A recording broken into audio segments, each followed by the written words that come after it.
Okay, well, good morning. My name is Bethany Farrell. I'm the Assistant Director of Career Development here at Texas A&M Commerce, and we are so excited to have you guys here today to talk about hiring opportunities with Tarrant County MHMR. So I'm going to turn it over to Craig to give an overview of what MHMR is, what some opportunities are that are available, and introduce himself, and then the rest of the team will introduce themselves. So Craig, the show is yours.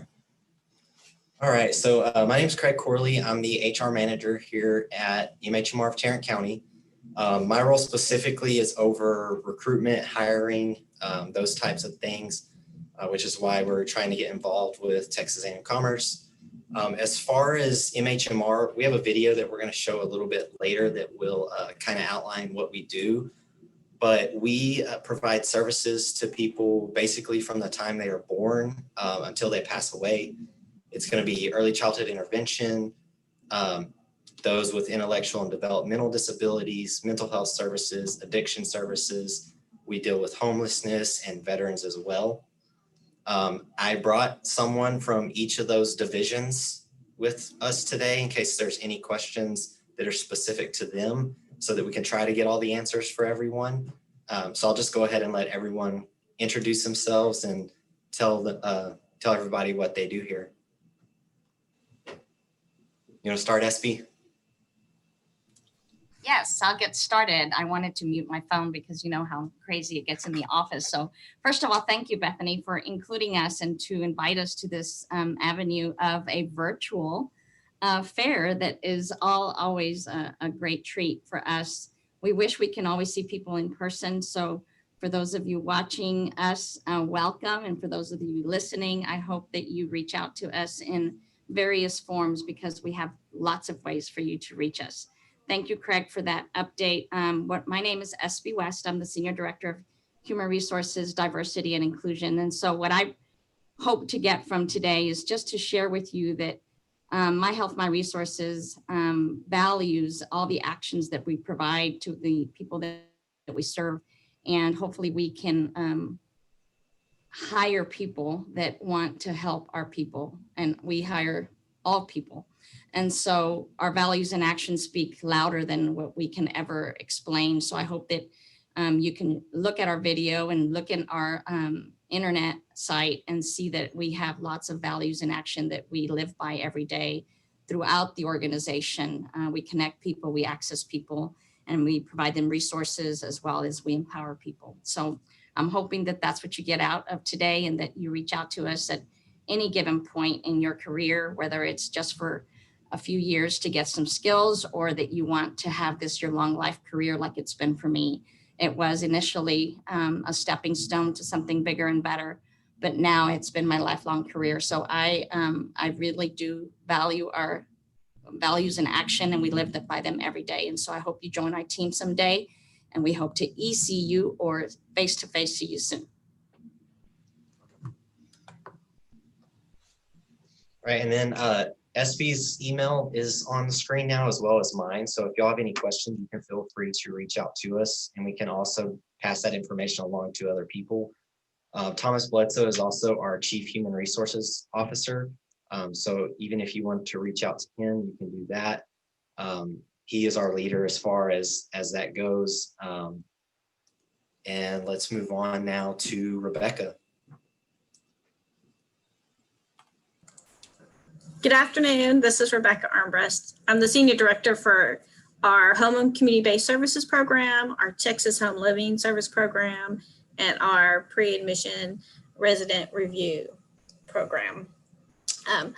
What we do in HCS, Texas Home Living, and PASSAR is we provide service coordination for people with developmental disabilities, intellectual developmental disabilities, or people who have a related condition.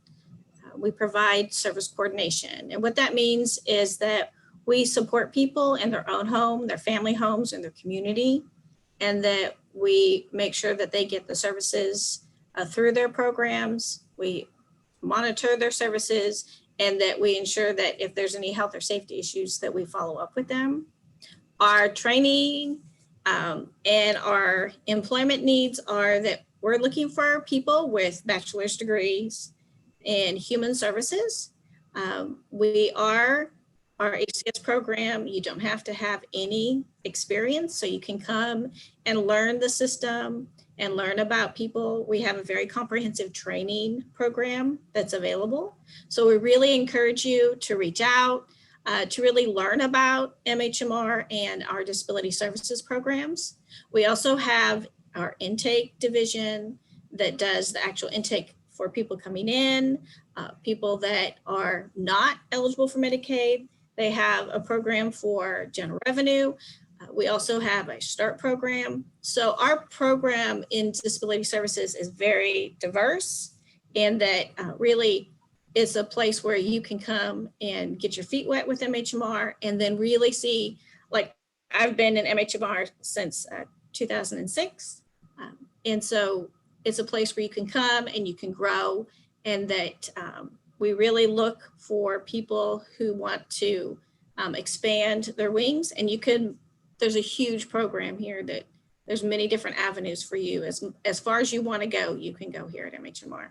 So thank you for allowing me to spend some time with you. Anisha, you want to go next?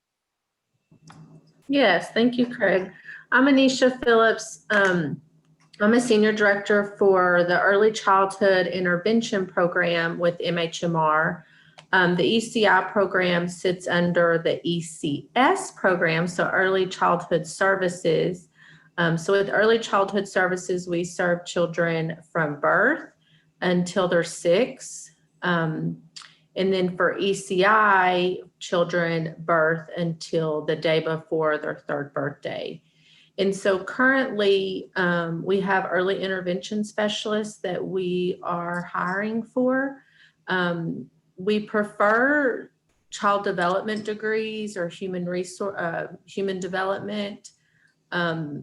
There is also options if they don't meet the course requirement, where we can help them obtain CEUs to also be eligible. So the minimum qualifications is a bachelor's degree and then 18 hours related to infant, toddler, early childhood services, parenting, social work. Any of those kind of courses would count towards the 18 hours. And so our program serves 12 different counties: Erath, Somerville, Hood, Johnson County, Parker, Palo Pinto, Tarrant County, Ellis, Navarro, Cook, and Denton County. I'm trying to do that off memory. And so we are a rather large program. We have 20 teams within the 12 county service areas. So we are usually always hiring for early intervention specialists. I would say, more specific to those areas, so we can of course decrease travel because they're definitely spread out. And then we also have other programs under early childhood services who hire similar bachelor degree positions as well. They just may not have the 18-hour requirement, so sometimes that's helpful. And our positions are posted on the MHMR website as well. You're up, Bill. Thanks, Craig. My name is Bill Hill. I'm the Senior Director of Performance Management with the Behavioral Health Division. This month, I celebrate my 18th anniversary here at MHMR, so I'm a firm believer in what we do here. And I've done lots of jobs here at MHMR. So in the Behavioral Health Division, we have mental health services and we have substance use services. Hopefully you've heard of this at some point, but a CCBHC is a certified community behavioral health center is what we are now certified as. What that means is we treat the entire individual. We don't just treat the mental illness, or we don't just treat the addiction anymore. We treat the entire person. So we look at social determinants of health and try to address those, because those could be contributing factors in the person's life. So we screen for diabetes now. We always look at BMI, all these type of things that we didn't used to do in the past. So we really treat the entire person here at MHMR. And with that being said, that's lots of opportunities for people to come work for us. We have staff that are medical assistants, we have LVNs, we have RNs. The biggest bulk is, like everybody else described, someone with a bachelor's in health and human services. Those would be our qualified mental health professional positions. But then we also have therapists, we have LCDCs, we have APRNs, we have PAs, all the way up to doctors. So we have a wide range of positions available here within the BH division. And for basically any population you could think of, we have refugee services where we work with those that have been displaced from their original country and they're here, and you can only imagine the mental distress that causes. We work with kids, like when they leave ECI, they come to us. You know, when they get sick, then we take over if there's a mental health or any other kind of issue. We have a significant outreach to the homeless population service area. We have our call center. We take calls 24 hours a day, 7 days a week. That's our MCOT crisis line. We have a response team. That's the mobile outreach crisis team that goes out if there's an issue and we can help. We respond and go to the person. We have a regular adult and kids clinics. So like I said, we're all over the place. There's pretty much anything in behavioral health you want to do, we do it. So it's a really great place to come work. Like I said, I've been here for 18 years and I've been blessed to be in many, many programs throughout the time. So we hope that you check out the website and see if there's any opportunities you're interested in. Okay, awesome. Thank you guys so much. It's so, I was feverishly taking notes so that I can make sure and spread this word. There's so many great opportunities for so many different majors. So now what we're going to do is we're going to play a couple of quick videos. I think in total they're about 8 minutes. So this will give you a really good insight into more about MHMR. There's one that's just an overview. It's an interview with Susan Garnett, who's the CEO. And then we'll go straight into one that's about the diversity, equity, and inclusion initiatives at MHMR. So I'll go ahead and share those and we'll just play those.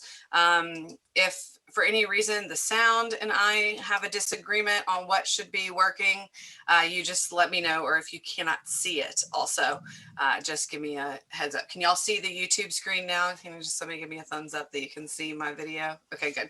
All right, I'm gonna hit, you can't see it, Jennifer? You got it? Okay, good. All right, so I'm gonna go ahead and hit play and we will get started. So we will come back after the videos are over and sort of debrief them and answer some questions and give students a chance to ask some questions. So here we go. You know, I am so grateful to be a part of an organization that like this one, because we're an organization that is strong and that is important in our community, and we serve people in all kinds of settings. We serve people in settings like group homes and institutional large programs, workshop programs, that sort of thing for people with disabilities, developmental disabilities. We serve people who are in their own homes, who are learning to manage their lives a little better. We assist people through medications, through treatment, through detox programs. We interface with hospitals and other large providers and help people in the community. We really are an organization that's all about the people that we serve and the people who are their friends and family. People are best supported by the close circle of friends and family around them. And so our role is really to help people to get those relationships back together and to find the best path for them. Sometimes that path involves really extensive services. Sometimes that path involves a very brief interaction with us and then moving back to the life that they had before they came to in contact with us. We want all those things to be possible for people.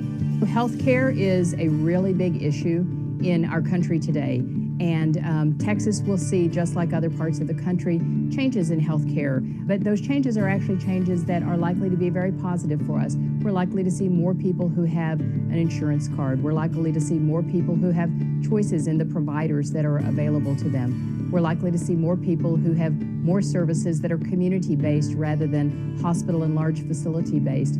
It's really going to be healthcare of the future will probably put people more in touch with what they really need and find ways to give them services at earlier points in their lives rather than waiting until people have really significant needs. And healthcare is more than just about a medical condition. It's about all of the conditions that people have. And so we have played a role for over 40 years in helping address some of those unique kinds of healthcare needs that people have, like substance use disorders, psychiatric disorders, developmental disabilities, developmental delays in children. These are the kinds of services that we've provided and the kinds of services we'll continue to provide because we're really all about making people's lives different and better and changing lives.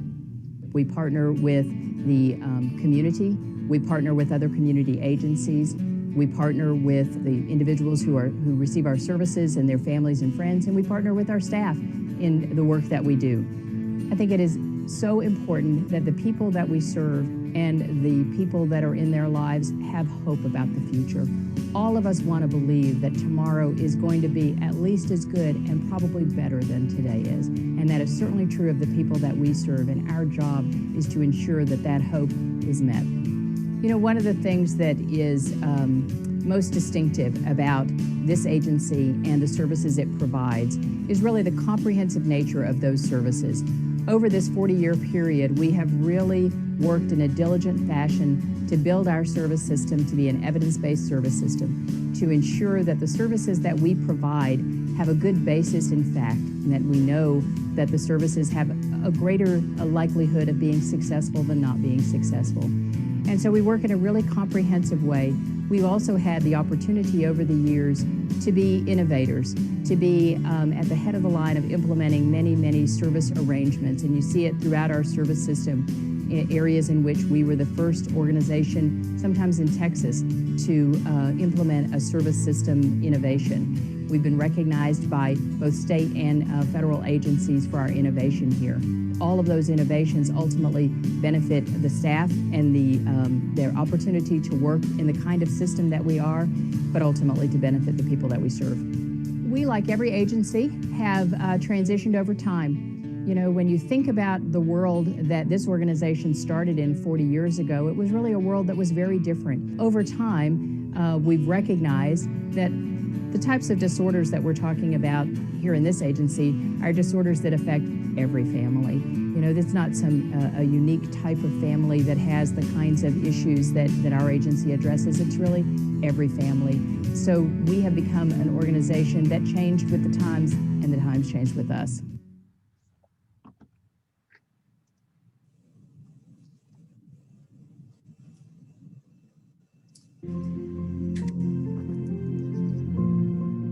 Working here is invaluable for me. I'm very proud to work for MHMR. MHMR of Tarrant of today is really not. It doesn't look at all what it looked like years ago. So for me, you know, coming out of college, I knew definitely that I wanted to make a difference. I really never would have imagined that I'd work with a company that made really such a big difference in me. Diversity and inclusion is not just words here at MHMR. It's actually, you see it each and every day. And for me, what that means is that you are including people around the table that are different, but you're doing that for a purpose because you recognize and respect the fact that different viewpoints bring us together. And I think that's a big part of diversity is sometimes you want to connect and relate and connect on the similarities, but the differences are so big. And I think that's why diversity is so big within MHMR. Well, at least in my experience, I don't believe in coincidence. It seems that MHMR seems to be actively working towards that. All perspectives, all aspects to be able to blend it together to get the best fit for whomever we're serving at the time. I'm trying to tell people, you know, don't focus on your disability. We're focusing on your abilities. We hire people with great differences of backgrounds, opinions, and viewpoints. And working here, I've always felt like I was accepted. And the MHMR culture feels like one team. It feels like everybody supports each other, and it's all about what you contribute and our differences. We're very diverse when it comes down to not just the staff and the treatments that we give, but the residents as well, because they all have very vibrant, different personalities, and what might work for one might not work for another. We tend to categorize people according to color or according to age or according to gender, but the truth is everybody's got a combination of all of those things. And so everybody brings something different to the table. Look at, are we including a mixture of staff members that are looking at that whole piece for the community we serve there too? So are we going in mindful of the language components too? I speak Vietnamese, I'm a Vietnamese American. So when I'm going to certain areas, I know that there may be more Vietnamese families that we serve there too. So I love that I'm at a position within MHMR that I can really be mindful of that too. And I think that we are considering that more within our agency in terms of including not only direct staff that works with our families and having variety there, but then also within our leadership too. And then when we talk about diversity, just working with all of the different people, all of the different personalities, all of the different cultures, and knowing that all those differences are the things that make us stronger and more viable and able to help the people that we serve. And overall, it just seems, I think it's good for the company and the organization because it gives different points of view. It gives different perspectives, which would not be possible if it was completely homogenous. For myself, I've always felt safe and respected in my workplace to be my authentic self. And really, that's just so refreshing and really important. So I hope that when any staff or patient walks through the door of MHMR, that they feel that they're feeling those things as well. I can talk to anybody or operate in any situation because of having that knowledge and embracing the differences in people. Like MHMR has put proactive things in place to make sure that everyone that works here or that we serve feels accepted or feels like we're in tune with their needs. So whether it be a new mom or someone with different religious beliefs and practices, MHMR has made concerted efforts to accommodate everyone and make sure that we're accepting, we embrace and support them. Just try to provide the link between MHMR, the organization, and the community at large.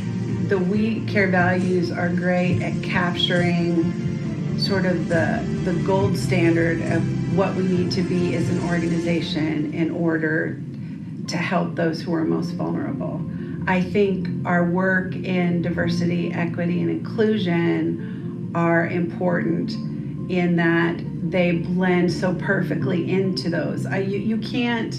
We'll never be able to achieve the We Care values. You can't achieve values like that unless you have that component of really respecting people, respecting all the populations that we serve, trying to understand where people are coming from, what their life experience has been, and showing a real empathy and respect for what they've gone through. And I think that's reflected in the We Care values. And this is just another layer that helps us add richness to it.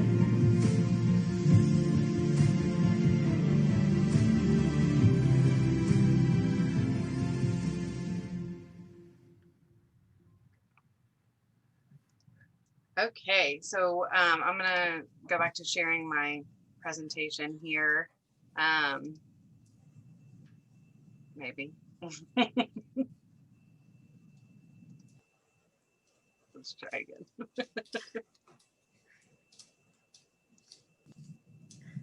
As if I haven't been sharing my screen for the past 7 months.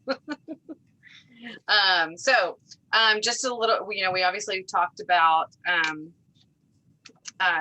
actually going to stop sharing it because it's just a slide that says questions and it's sort of pointless to share. Now we're going to answer, I'm going to sort of go through some guided questions here. And really anybody can answer these. Not if you feel like your area has something specific that's important that you would want students to know, you can answer those.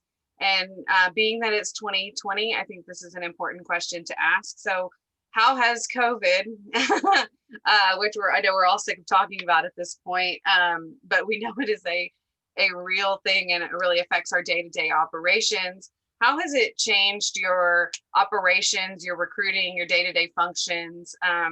Just anybody can chime in, but I think that's something the students would really like to know for sure. Yeah, so as far as like our recruiting and everything, I mean, we're still hiring. The type of work we do isn't something that's just going to magically go away. So there's always going to be that need for us to be able to provide services to people. So as far as recruitment goes, that's really what I have to say about it. I'll let one of the people in the divisions explain how it's affected services. This is Rebecca. I can tell you that for us, like Craig said, we have continued to do interviews and to hire. The main thing that's changed for us is that we're doing most things through remote or through our telehealth practices. And that includes when we're doing our interviewing, that we're doing it either through the computer or over the phone. And then once staff are here, then we ensure they get a laptop and an agency cell phone, and then they continue with ongoing training. And even though they may not be side by side, they still have a mentor that works with them one-on-one to set up all their training, and then to take them through how to, greet a family and a person we support, and how to complete the paperwork, and how to ensure that we're asking the questions to make sure that people's life is, they're healthy, that they're safe. And that it's really brought us to a point where we have developed some really good tools within the agency. We're very lucky to be a part of MHMR Tarrant because we were able to immediately go from face-to-face to the telehealth. We did it within a few days. So our communication has increased, our teamwork has increased. I think our families, we've been able to get some of them tablets if we needed to do face-to-face with them, even through, GoToMeeting and Teams. So we've seen a lot of positive things come out from this experience that I think as we move forward, we will continue to embrace as well. So, and I think the people we support have appreciated all that we have been able to do. Yeah, that's great. I know during this time, a lot of people have sort of ran into this time of like plagued with indecision and not sure about, oh, well, how are we going to change this service? So having that telehealth service, I know for us, we already had a virtual career fair vendor, and it was a quick, I wouldn't say it was easy, but this technology was there, so we were able to switch. So that's great that you guys have that as well. So in, a normal year, or even in a non-normal lifetime that we're in right now, do you have specific hiring timelines? Or is it just sort of hiring all the time? There's so many pathways within the organization. It sounds like it might just be all the time. Yeah, so we are hiring all the time. I think right now we have over 200 open positions. We currently have about 1,750 people in our organization as well. As far as the actual timeline goes, it really just depends on the program and when they interview. And then because of the type of work that we do, there is a process that people have to go through before they're able to start with us or even obtain a job offer with us. So it could be a couple weeks, it could be a month. It really just depends on the situation. Right. Yeah. I'm sure some positions there's more thorough background checks and all of those things that are involved. So what would you say are your biggest current needs? Well, I'm sure Anisha and Rebecca and Bill would fight over this, but it's really all of our, I would say our biggest needs right now are those bachelor degree positions. We do have some positions that just require a high school diploma, but, especially working with a college, our QMHPs, case managers, service coordinators, early intervention specialists, those are positions that we're pretty much always hiring for and always needing. Okay, great. That's good to know. You know what, Bethany, I do want to point out, you might have students that need to work while they're getting their degree. And if they haven't gotten their degree, we have a lot of support type jobs that can move right into other jobs as they're getting their degree. So don't look at our jobs as just the ones that are degreed, but certainly entry level that you can get your feet wet to get some experience, some exposure, or some money in your pocket. I mean, really, we have part-time jobs. We have jobs that we call substitute jobs that are on call, and that might, they might only, based on their schedule and their school schedule, they might only have some hours here and there that we can substitute. So ensure that they know about that. And also our benefit package, and I can't believe I haven't said it already. It is phenomenal. And the people in this group can certainly attest to that. It is not even known in the market of how much we provide for after 1 year of being employed with us, that we provide 160% match into a retirement program. That is unheard of. The big companies in the Metroplex cannot touch that. We really stand alone in just that particular benefit, but we have a huge benefit summary. Yes, it's 160% match. People don't believe me when I say that. They say, you don't know your math. No, I know my math. It is 160% match. And so we do have a summary, Bethany, that we can provide you. It's a 1-page summary, and we can share that with your groups, and you can outline our summary page. And it's just 1 page. We try to keep it simple so they can really see how great of a comprehensive benefit package we do have. And so we're extremely competitive in that area, and hopefully that we can attract some of your students as well. Yeah, absolutely. And it's so interesting that you said that, because that was like my next question, was to talk about the benefits package. So you read my mind. We're in sync on this one. So yeah, I think that's something that's really important to consider, is the whole package when you're negotiating an offer, not just the salary, not just the work environment, but the long-term benefits to you as an individual. So that's really great to hear. 160%. I can say in the entire time I've done this job, that's definitely the first time I've ever heard that number. You touched on this a bit, and we have a lot of students that are in online only programs. So there might be some great opportunity for those students who are enrolled in classes to take on some of those part-time roles. So that's definitely a message we want our students to hear, is that those part-time roles and different roles that don't require a degree yet could be available and help potentially fund school while they are in school. So that's really great. Thank you for bringing that up. Do you guys offer internships for students who are currently enrolled in bachelor level programs? Yes, we do offer those. We actually have it's like a job posting that people can go and apply to. It is going to be unpaid internships, but it can help people get that experience that they're really looking for, or maybe even to try out and see if it's something that they want to do. Sure, absolutely. That's great. Yeah, I think any experience is really helpful.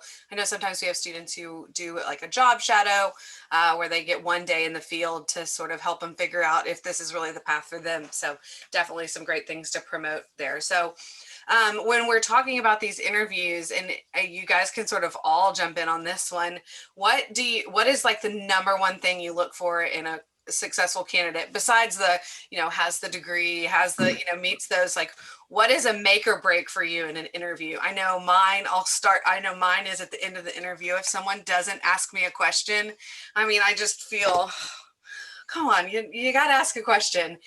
So I don't know if there's any make or break tips that might be good for our students that you want to share out there to the world. I can go first. The biggest thing for me has always been, you have to want to help people, period. Because there's not a division here at this agency that you're going to do well in if that's not your underlying goal in life, is to help people. And so that's always what I'm screening for, is that helper's attitude. Because I don't care if people leave my division to go to another division, if that's where their heart is, because they're still helping people. So to me, that's the number one thing. I need to have a sense that you have a purpose. That's why you're here. Because if you don't have that, if you're concerned about salary and all that other stuff, I don't need you. That's not what we're here to do. We're here to change lives. And that's the bottom line. Yeah, no, that's great advice. Anisha, I think you wanted to say something. Well, I was going to say what Bill said too. And it usually comes out pretty evident. I would say also, knowing what position that you're applying for and doing some research behind what it is that we do for that particular position. And there's, many times where we'll have applicants apply for all of us that are on the screen. And so you really have to know what you're showing up for, and you really need to come prepared. So That's great advice. Yes. And from an HR standpoint, Bill and Anisha, you hit it on target times 100. So it's great. 106. What's the number we're going to remember? And I know also, I guess maybe I'm speaking for Rebecca a little bit too. Yeah, There's a lot of people that do hiring for attitude. So it may not necessarily be, can you do this job? It's, do you have the right attitude to do this job? So that kind of goes in line with what Anisha and Bill were talking about as well. And that's where Bill was nice enough. Bill and his team had actually developed a lot of those skill sets for us, and we've adopted a lot of that because we can teach the skill. We can teach somebody to fill out the paperwork, but you can't teach somebody to have a positive attitude, to have the curiosity to really dig deep and to really want to be here. Those are things you can't teach somebody. Those are going to come to that interview or they're not.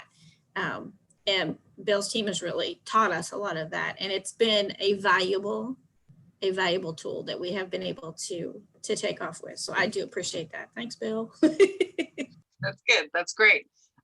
Your organization's mission is to change lives. So if your people's ultimate goal is not to change lives, then it doesn't keep the mission moving forward. So I totally get that. And that's great. And I think definitely from a number of our programs here at A&M Commerce, we have students who fit that bill and have that helper mentality. So I think this is a great partnership we have here. So SB, this one's for you. Can you just touch a little bit more on any of your DEI initiatives as far as whether they're internal or from a recruiting perspective? I think that's definitely something that's really at the top of students' important factors when they're choosing an opportunity.